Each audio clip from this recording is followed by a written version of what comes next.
Свеста и чувството дека сум македонец треба да стојат повисоко од се друго на светов. Македонецот не треба да се слева и да се обезличува живеејќи меѓу бугари и срби. Ние можеме да ја констатираме блискоста на српските, бугарските и на македонските интереси, но се треба да биде оценувано од македонско гледиште.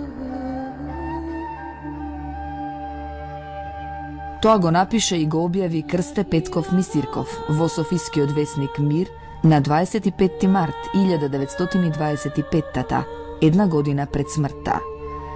2 децении пред тоа, во септември 1903, непосредно по Илинденското востание, на 28 годишна возраст, Мисирков во Софија ја објави за македонските работи, златната книга на македонизмот, како што подоцна ја нарекоа македонците.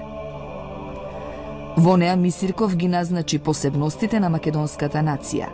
Првпат ги кодифицира македонскиот литературен јазик и правописот, кои, како што самиот запиша, треба да се потпираат на централните македонски говори.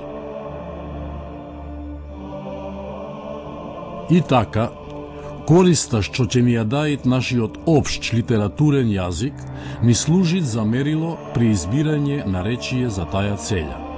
И она е главниот фактор при создавањето на нашиот нов литературен јазик.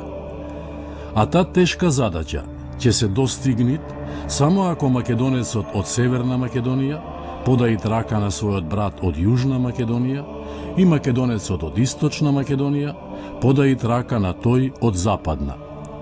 Подадените раци ќе се прекрстат около Прилеп, Битоља.